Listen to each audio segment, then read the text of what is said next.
What is going on, everybody? It's the France, and we're here for our AEW review of Winter is Coming, the December pay-per-view style show for All Elite Wrestling. Kenny Omega versus Jon Moxley is the match that everyone was looking forward to.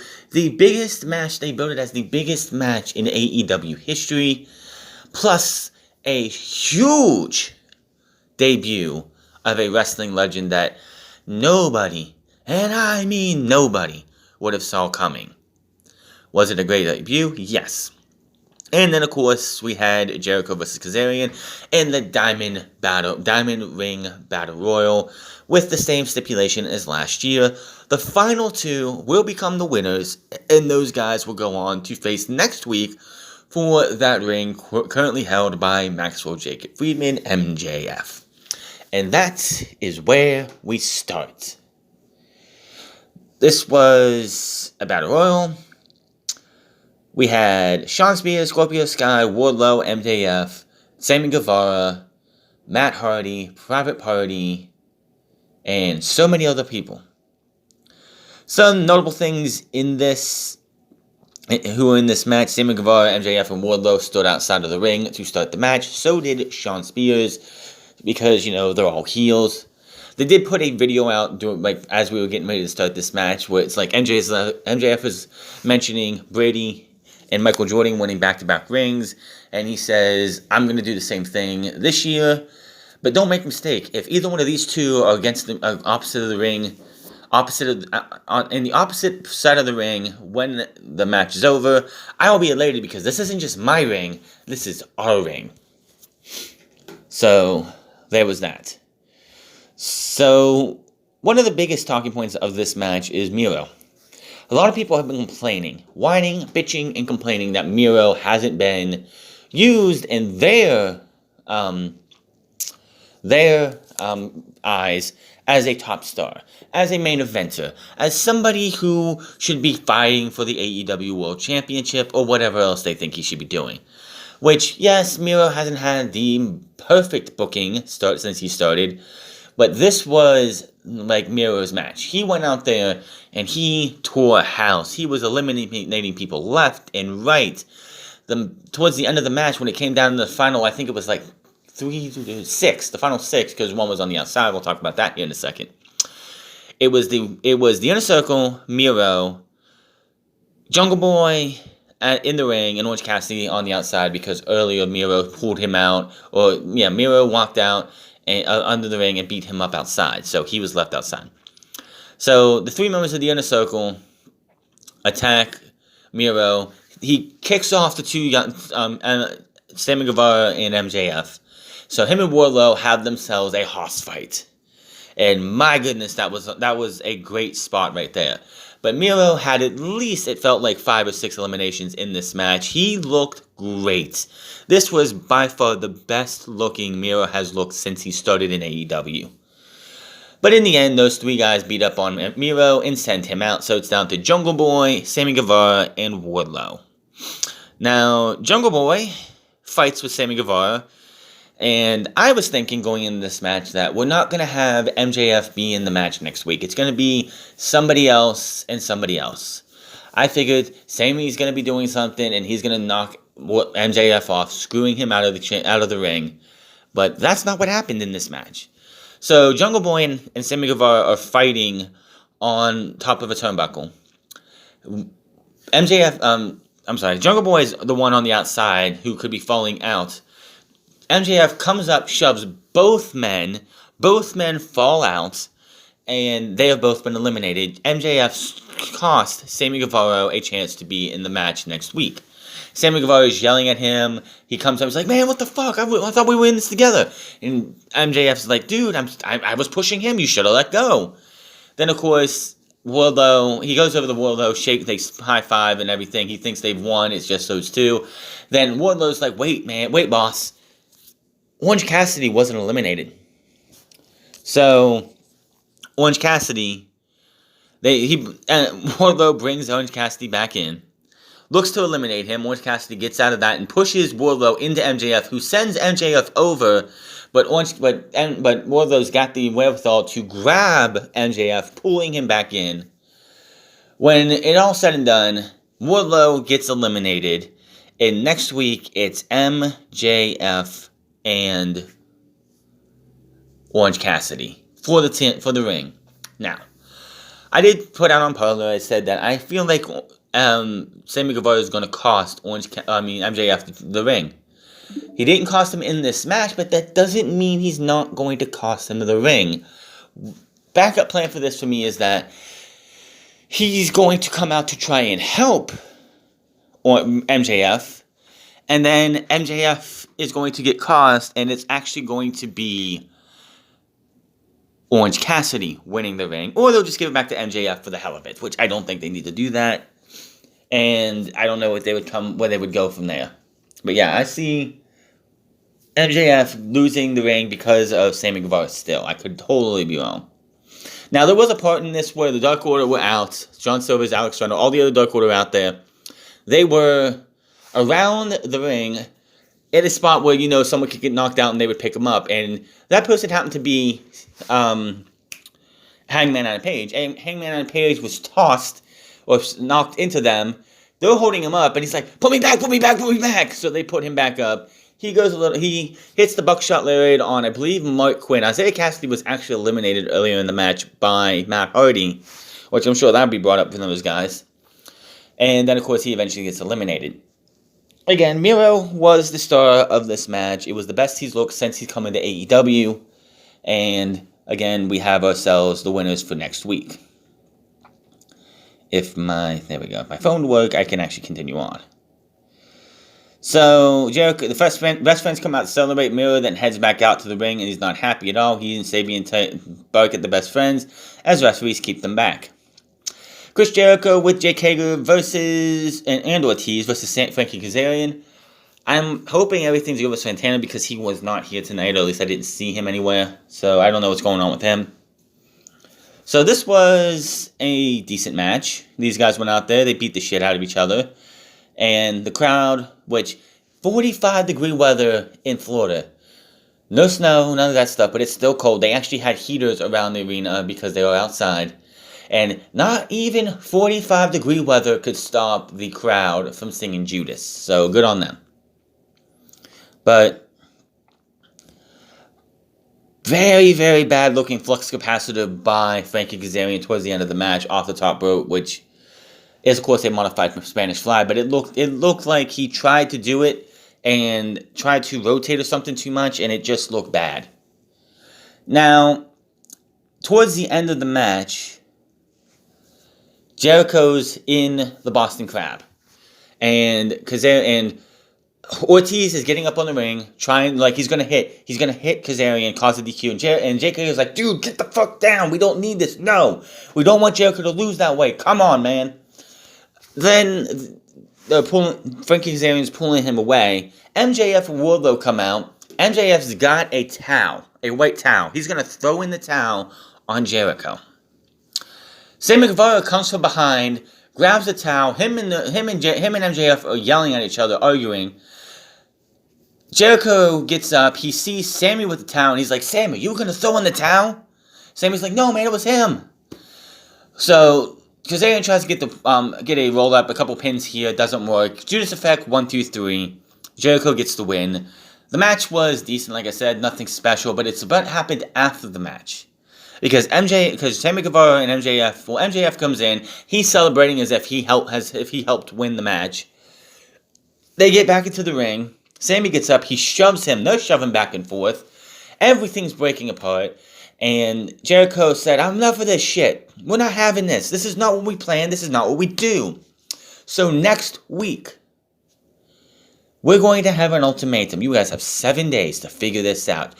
Do we work as the Inner Circle? Do we work together? Or does the Inner Circle break up permanently?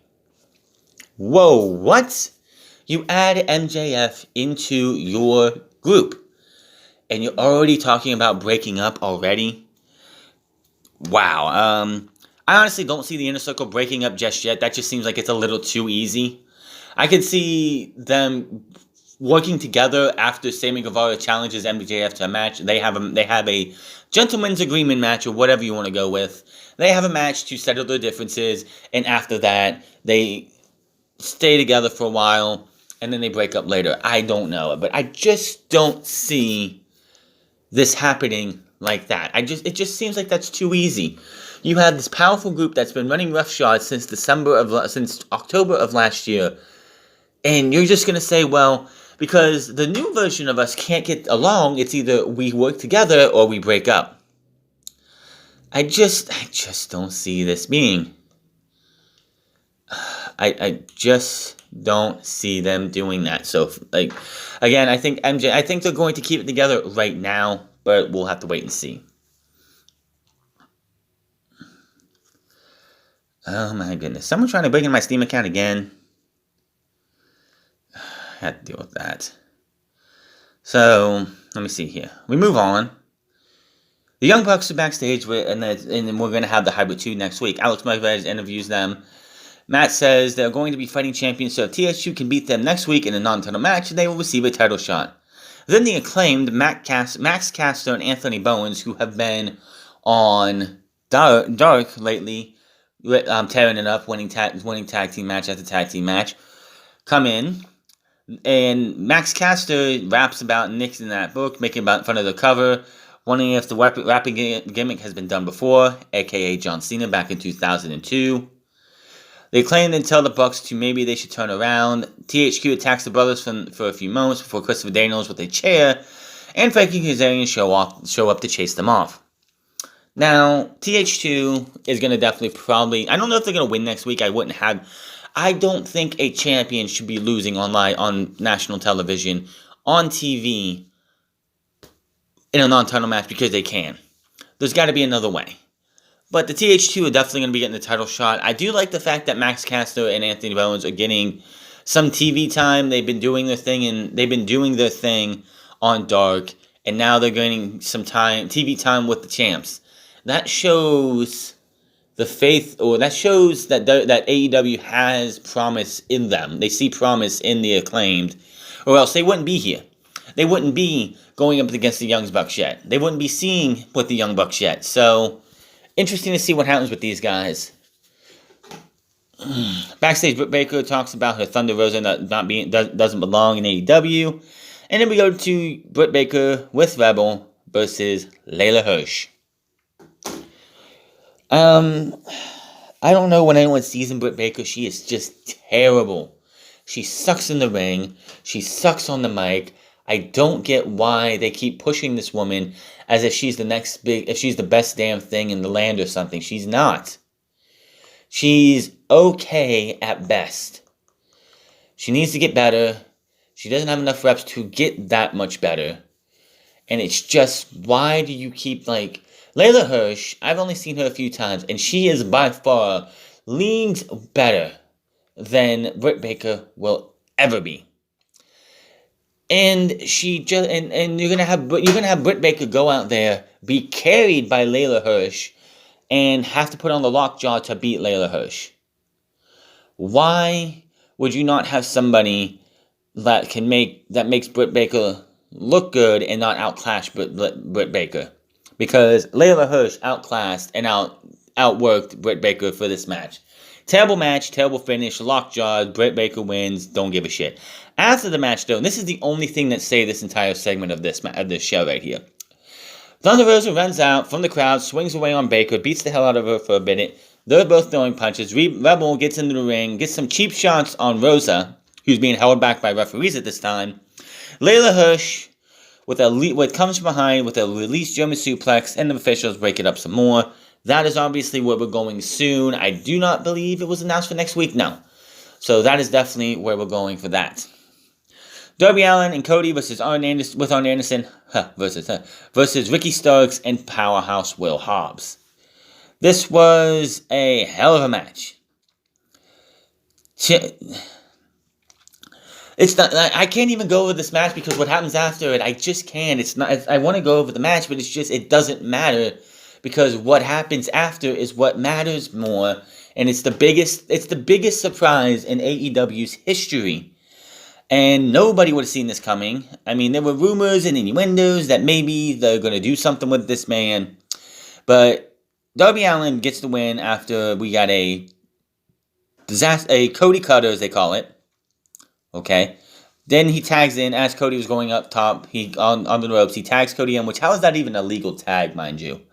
Hits the Cody Cutter. Hits the coffin drop 1, 2, 3. Hobbs immediately comes in, beats the hell out of Darby Allin. These guys are beating the hell out of Cody and them. Arn Anderson comes into the ring, starts fighting Ricky Starks, starts fighting with Hobbs. Dustin Rhodes comes down, he runs out, Bulldog on Hobbs, spinning power slam on Starks. Brian Cage runs out and drops Dustin with an F5, even though they will not say that because they don't own the rights to that name. Cody takes an F5, Hobbs has the FTW Championship now, and Hobbs is going to hit him with it, but out go the lights.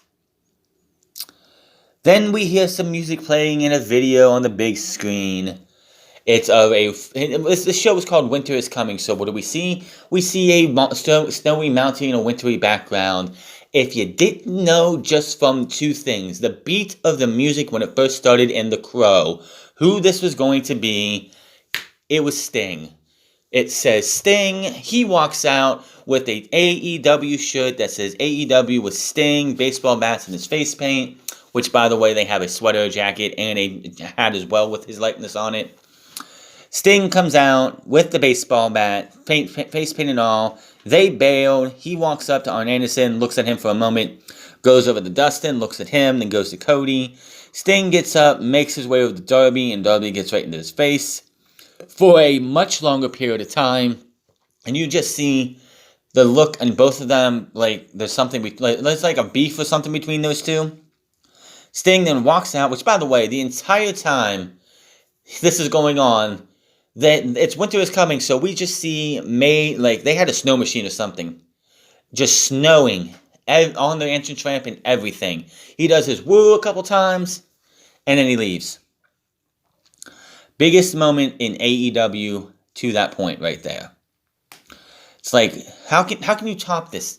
How can you top Sting's debut in AEW in an epic moment? Now, of course, what happened back in March, which was Brody Lee and Matt Hardy's debuts, was at the beginning of this whole scamdemic. There was no crowds, nothing. Matt Hardy and Brody Lee both made their debuts to crickets. Sting made his debut to at least 2,000, at least 1,500 fans. There was at least 1,500 there probably.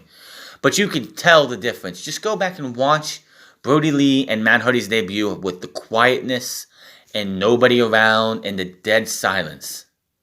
And then listen to Sting in the crowd going wild. Tony Schiavone almost having a heart attack. Everyone just going completely ballistic. This was a moment that you're going to look at in AEW's history as a damn good moment. MJF versus Orange Cassidy. One receives the diamond ring next week. The Inner Circle Ultimatum. Who will they stay together or will they break up? I'm hoping the Orange Cassidy MJF match happens beforehand. Young Bucks versus the Hybrid 2 non-title match. Dustin Rhodes versus 10 for whatever reason. FTR will be taking on the Varsity Blondes, aka Griff Garrison and Brian Pillman Jr. I like that name. It gives a little wink and nod to the Hollywood Blondes, which was Brian Pillman's dad and Stone Cold Steve Austin's tag team back in WCW. Abaddon in action, Lance Archer and the Lucha Bros versus Eddie Kingston, the Butcher, and the Blade. Pac must be stuck in UK again. And Sting will speak. And we were told that Tony Khan has signed Sting to not just a year, a couple days deal, a multi-year deal. So Sting is going nowhere. And hopefully, if he happens to have a match, he won't lose it. Still don't understand why he lost at WrestleMania 31. I just don't get that.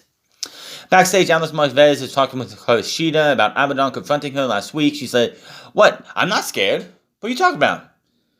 It says Abaddon is just doing zombie cosplay, which she does sometimes. We hear a loud clang, which spooks Shida, and ask, "Hey, can we start that again?" He's like, "No, this was funny because this made me laugh for a second because I don't remember if it was WWF or WCW where Sid Vicious was on a live mic and he was doing a promo. He fucked up, and he's like, "Can I do that again?" And he's like, "No, this is live."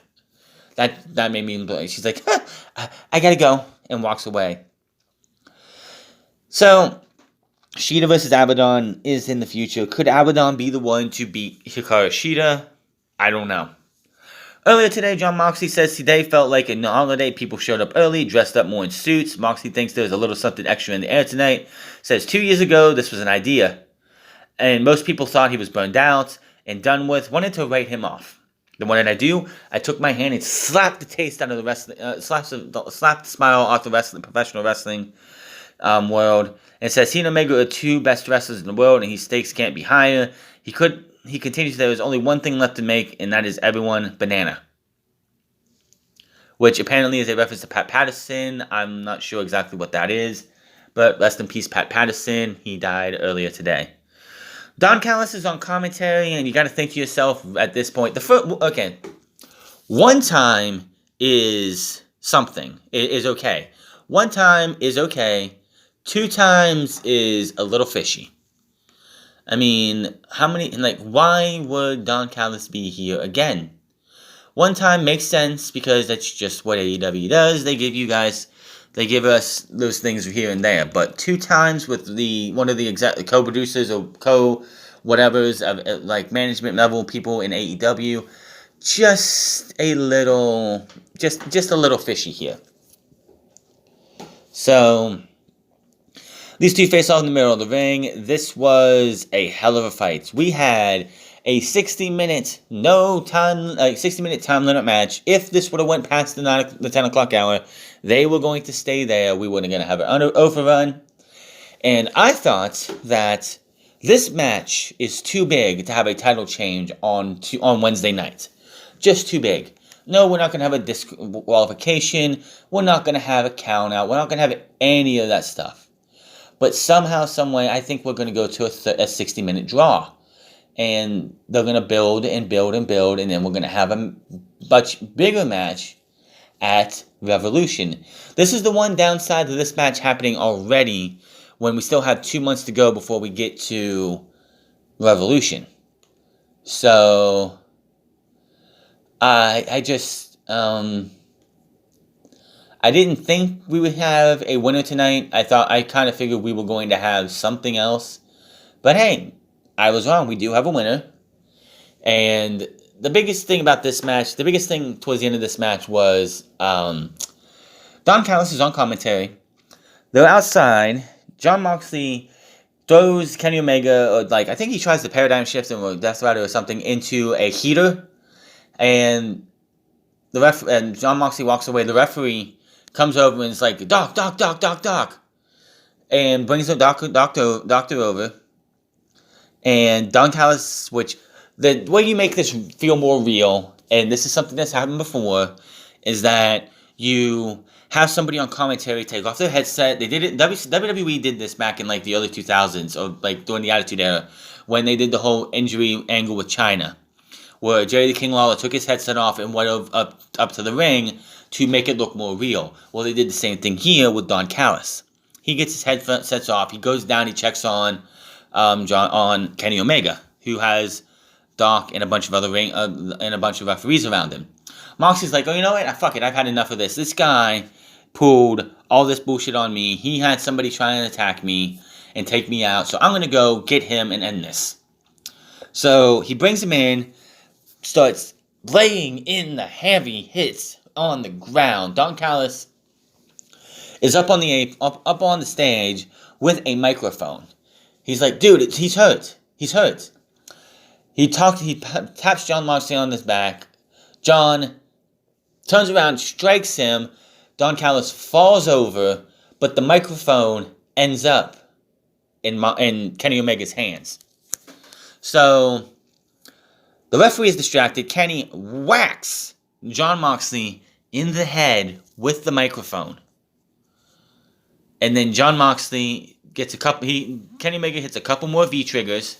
V-trigger after V-trigger after V-trigger. Hits the one-winged angel. 1, 2, 3. We have a new AEW World Heavyweight Champion, and his name is Kenny Omega. As soon as the match is over, Callis grabs the title, gets into the ring, gets Kenny Omega up, and they are out of here. They run past Tony Khan. Tony's barking at them. They're running. They're trying to get the hell out of here because they just screwed over Jon Moxley and stole his championship like the sniveling snakes that they are. Alex Marvez catches up to him, and Don Callis says, "We'll tell you on Tuesday what is going on." And Alex is like, "But AEW, but this is on Wednesdays. This week, this Tuesday, on Impact, we will tell you everything." So, they get in their vehicle and they speed off. And the show goes off the air with Kenny Omega turning heel, and stealing the AEW World Heavyweight Championship away and leaving with Don Callis. Now, I don't know Impact Wrestling's taping schedule, but Impact Wrestling tapes weeks and weeks and weeks in advance. So, Kenny Omega would have, if they're going to be like in the Impact Zone, the Impact Zone, and have it explained there, then it's either they tape this match, or they could always, because of where they're taping now, they could just tape a segment and like a segment where they're taping at now, tomorrow, or this week, and just place it in there so you can have that added in. I don't know. But it's official. Impact Wrestling and AEW are working together. This is probably just the start of many, many other relationships that AEW is going to be working with. New Japan just coming soon. It is. It has to be. There's no reason. Now, why would AEW do this? They don't need this. They don't need the publicity. They don't need to work with Impact Wrestling. Impact Wrestling needs to work with AEW because Impact Wrestling is irrelevant. Impact Wrestling has been irrelevant since 2014 when Dixie Carter damn near killed that company. So, AEW is not doing this for them. AEW is doing this not doing it for themselves. Like I said, AEW doesn't need this. They didn't need to have any relationship with Impact Wrestling. So, I don't know. I'm not a big fan of, like, if we're going to have an invasion thing, it's like, it's the only way that Impact Wrestling can probably get a lot of people to watch them. They're on Access TV. I don't know if they're still doing the Access/Twitch thing that they were doing for a couple years, where for 2 years or so, where they would have it simulcast on Twitch and their TV station, so you could watch it if you don't have the TV station. If they do, I'll probably watch it that way. I mean, it's on, if Dark goes more than 17 minutes, this will be a dumb thing for them to do. But if Dark goes more than an hour, which AEW needs to think about this, you just had Don Callis come out there and say, AEW, we're going to have your champion on Impact Wrestling at 8 o'clock on Tuesday. Why would you have Dark go 7? Dark needs to be 3, 4, or maybe 5 matches, go 1 hour and be done. So people can go to Impact Wrestling, watch it, and go from there. But that's up to AEW. You want to give us 17 matches of mostly squash matches and have more people watch that than what Kenny Omega has to say? Yeah, I think they know what they need to do. But Kenny Omega is the new AEW World Heavyweight Champion. I don't know. I don't like the Screwjob thing, but it is fine, I guess. We'll just see where they go from here.